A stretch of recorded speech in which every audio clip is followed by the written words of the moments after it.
오늘 우리에게 주시는 하나님의 말씀 역대하 28장 1절부터 27절까지 말씀입니다. 역대하 28장 1절부터 27절까지의 말씀 이제 봉독하겠습니다. 하나님의 말씀 경청하십시오. 아하스가 왕이 되었을 때에 그는 20살이었다. 그는 예루살렘에서 18해 동안 다스렸다. 그러나 그는 주님께서 보시기에 올바른 일을 하지 않았다.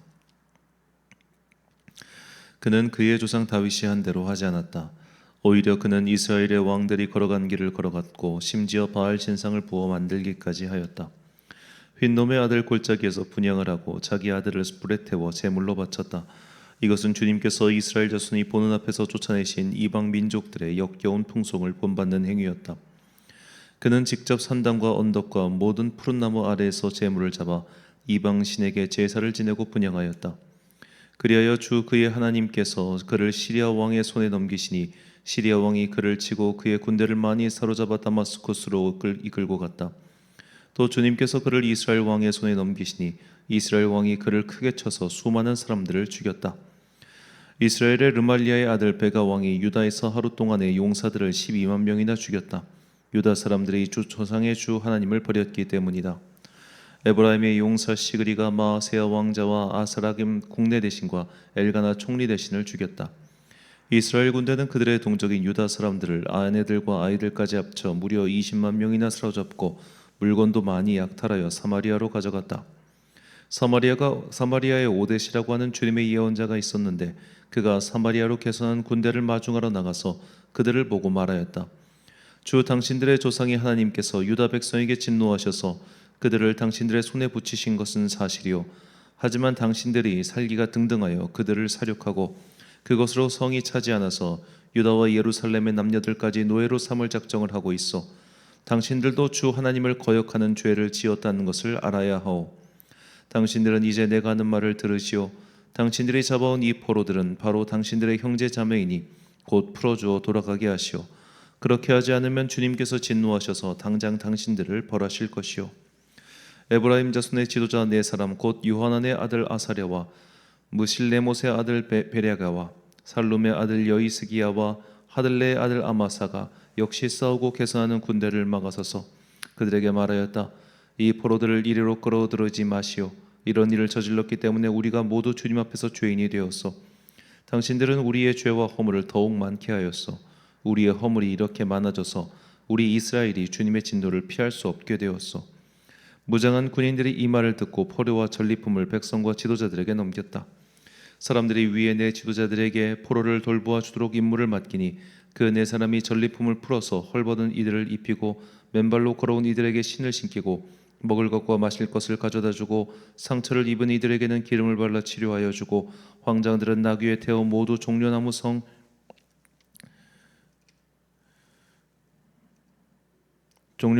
여리고로 데리고 가서 그들의 친족에게 넘겨주고 사마리아로 되돌아왔다. 한 번은 유다 왕 아하스가 아시리아 왕에게 사신을 보내어 도움을 청한 일이 있다.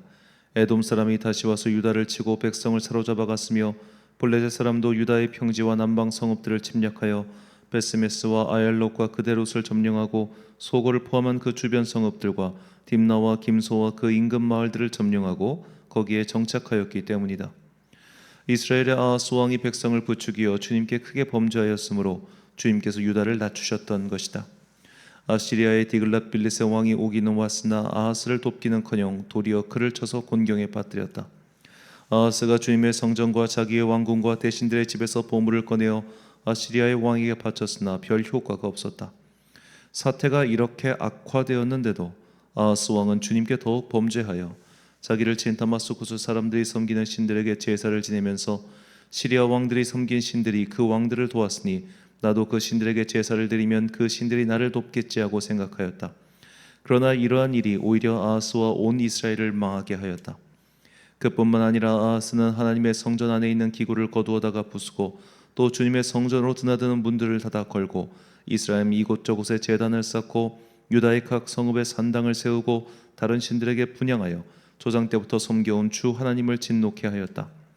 이것 말고도 아하스가 한 모든 일과 행위는 처음부터 끝까지 유다와 이스라엘 열왕기에 기록되어 있다.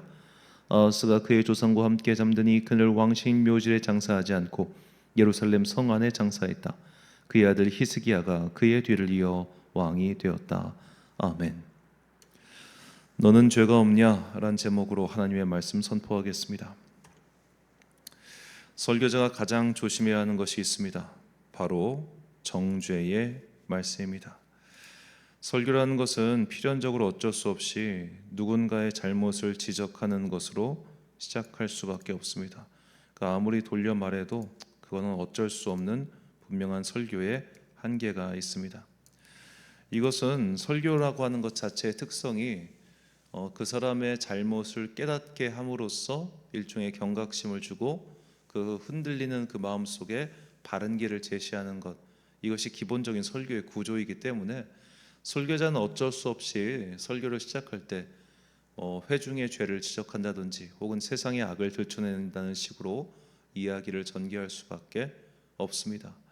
그것이 없이 설교를 하면 듣는 사람들로 하여금 자신의 잘못을 뉘우치거나 혹은 자신을 돌아볼 수 있는 그 어떠한 것도 제시할 수 없기 때문이죠.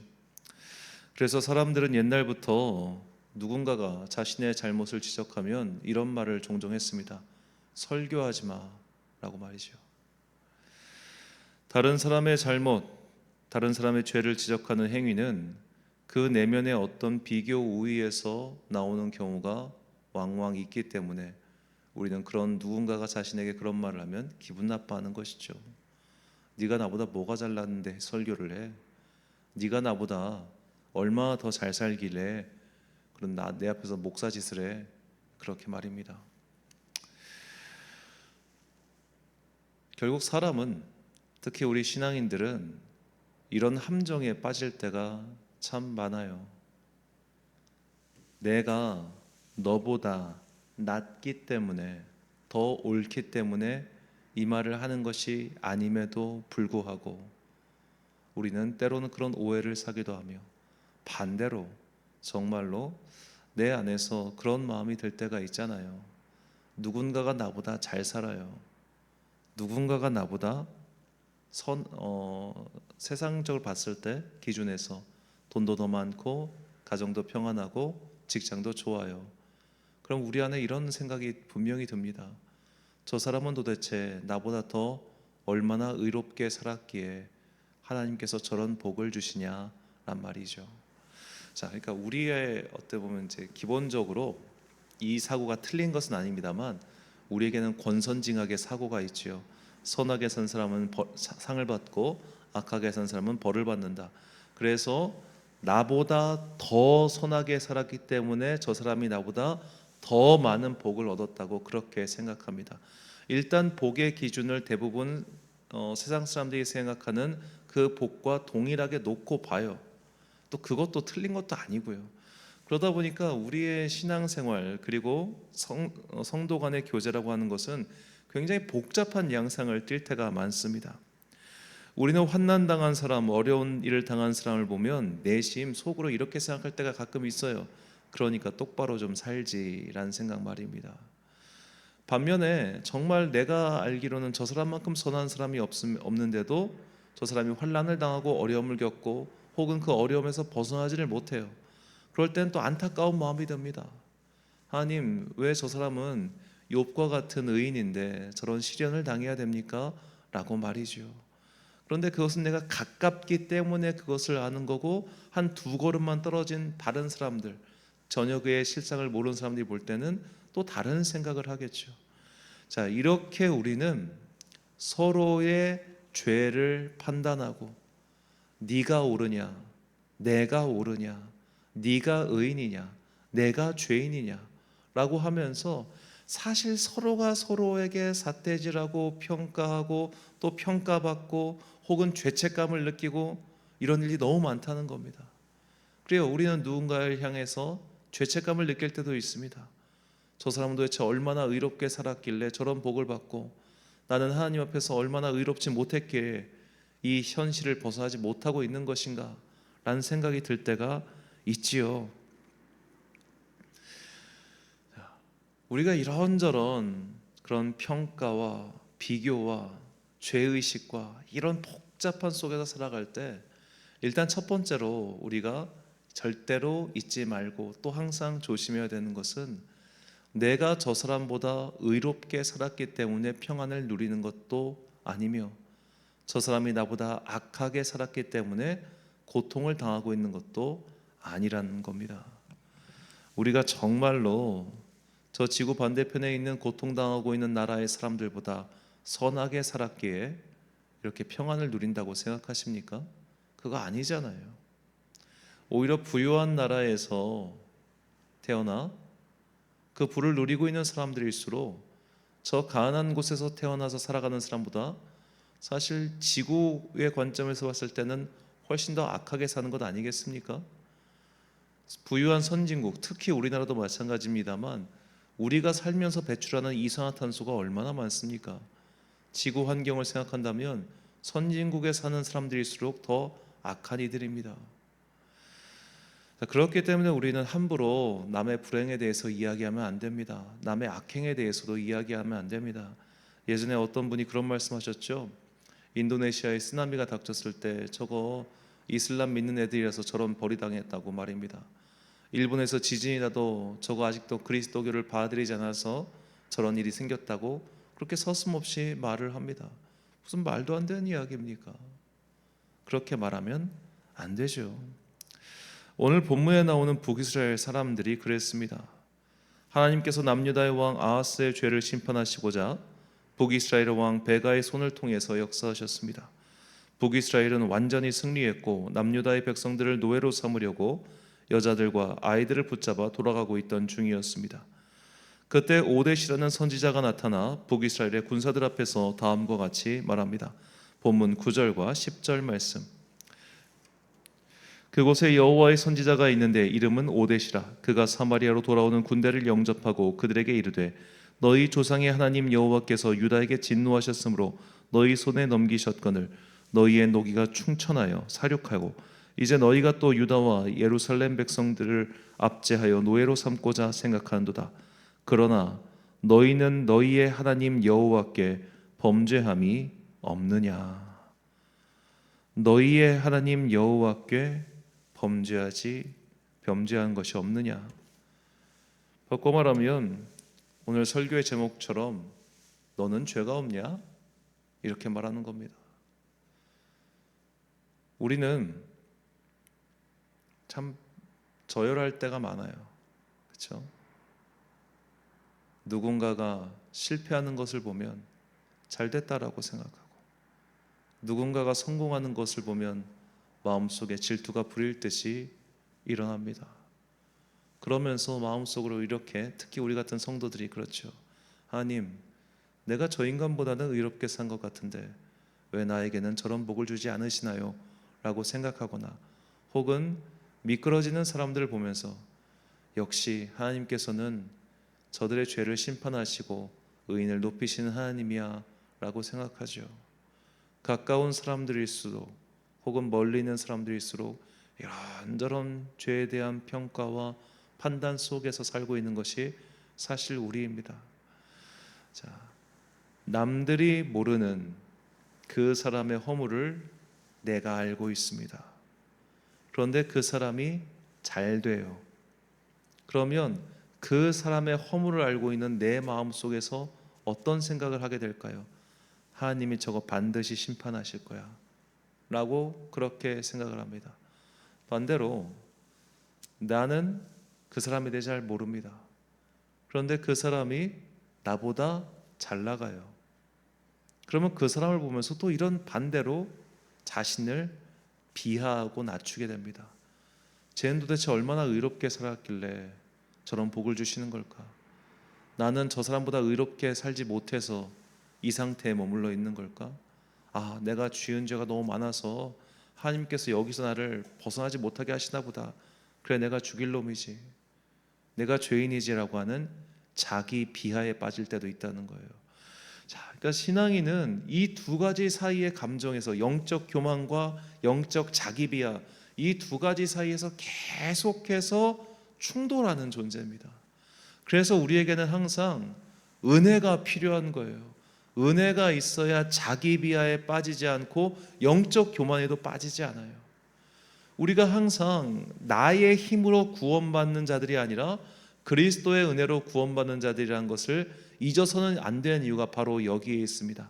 영적 자기 비하에도 빠지지 않고 영적 우월감에 젖어가지고 함부로 남을 판단하는 그 정죄에도 빠지지 않기 위해서 우리는 항상 내가 주님의 은혜로 구원받은 자이며 동시에 남을 볼 것이 아니라 항상 나를 향하신 주님의 뜻에 주목해야 됩니다. 그래서 예수님께서는 우리에게 다음과 같이 가르치셨습니다. 누가복음 6장 41절과 42절 말씀. 어찌하여 형제의 눈 속에 있는 티는 보고 내 눈 속에 있는 들보는 깨닫지 못하느냐? 너는 내 눈 속에 있는 들보를 보지 못하면서 어찌하여 형제에게 말하기를 형제여 나로 내 눈 속에 있는 티를 빼게 하라 할 수 있느냐? 외식하는 자여 먼저 내 눈 속에서 들보를 빼라. 그 후에야 내가 밝히 보고 형제의 눈 속에 있는 티를 빼리라. 아멘.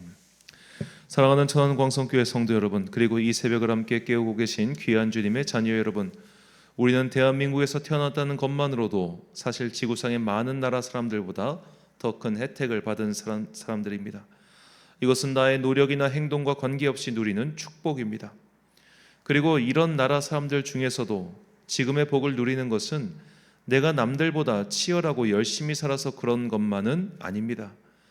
여러 가지 복과 은혜 그리고 행운이 겹쳐서 생긴 결과에 불과합니다. 그렇다면 우리는 당연히 겸손해야 하지 않겠습니까? 특별히 믿는 자들일수록 선한 자에게 복을 주시고 악한 자에게 벌을 주시는 권선징악에 익숙합니다. 그래서 나보다 못 사는 사람, 나보다 주님께 복을 덜 받는 것 같은 사람을 만나면 이런 생각에 쉽게 빠지지요. 내 주변에 나보다 안타까운 처지에 있는 사람을 만난다면 항상 그를 욥처럼 대해 주십시오. 그가 나보다 선하게 살았지만 하나님의 특별한 시험을 받고 있는 중인지 누가 알 수 있겠습니까? 나는 정말로 그 사람보다 선하게 살았다고 자신할 수 있습니까? 아무것도 모른 채 욥에게 너 회개해야 돼 라고 강하게 다그쳤던 그의 친구들이 하나님께 꾸중을 들었다는 것을 잊지 마시고 함부로 남을 판단하고 정죄하는 우리의 습관을 고칩시다. 아울러 영적 자기 비하에 빠져서 주님 그래요, 저 사람은 의인이고 내가 죄인이죠 라고 하는 쓸데없는 자기 연민의 감정에도 빠지지 마십시오. 우리가 가져야 할 것은 불행을 당한 자 앞에서 우월감을 갖는 것도 아니며 자기 비하에 빠지는 것도 아닙니다. 우리는 그저 항상 은혜 앞에서 자기를 돌아보는 것만을 해야 합니다. 하나님 앞에서 의인은 없나니 하나도 없다는 것을 잊지 마시고 쓸데없는 우월감에 빠져 남을 나보다 낮게 여기는 마음, 또한 쓸데없는 우울감에 빠져 자신을 비하하는 길, 이 두 가지 모두에서 떠나는 현명한 여러분과 제가 되시길 주님의 이름으로 축원합니다. 기도하겠습니다. 사랑과 은혜가 풍성하신 아버지 하나님, 쓸데없는 영적 교만에 빠져서 남을 함부로 정죄하던 우리의 어리석음을 용서하시고 이제 은혜 앞에서 자신만을 바라보게 하여 주옵소서. 쓸데없이 남과 비교하며 자신을 하찮게 여기고 우울감에 빠지고 자기 연민에 빠지는 어리석음 또한 주님 벗어나게 하여 주옵소서. 그저 주님만 바라보며 하나님 앞에서 은혜만을 묵상하며 오늘 나를 살리신 주님 그 은혜에 합당하게 살아가는 주의 거룩한 자녀들 되게 하여 주옵소서. 자꾸만 다른 사람을 바라보고 있는 우리의 그 시선을 이제는 거두어 주사 오직 내 영혼에 있는 주님의 이야기만을 집중하고 주님의 목소리만을 청종하는 당신의 자랑스럽고 사랑스러운 자녀 되게 하여 주옵소서. 한 주의 중간인 수요일입니다. 오늘도 시간과 공간을 구별하여 주님 앞에 나와 예배드리는 모든 자녀들에게 복과 은혜 내려주시고 우리의 눈과 귀가 항상 주님께로 열려있게 하여 주옵소서. 오늘 하루도 참 좋으신 우리 주님의 은총과 평강이 모든 성도들과 함께 하시길 간절히 소망하오며 이 모든 말씀 우리 구주 예수 그리스도의 이름으로 기도드립니다. 아멘. 오늘의 기도 제목입니다. 자신의 죄를 돌아보고 그럼에도 구원해 주신 은혜를 기억하십시오. 그리고 남을 나보다 낮게 여기는 겸손한 마음을 달라고 기도하십시오. 오늘 주신 기도의 제목 가지고 기도와 묵상의 힘쓰는 하루 되시길 바랍니다. 기도하겠습니다.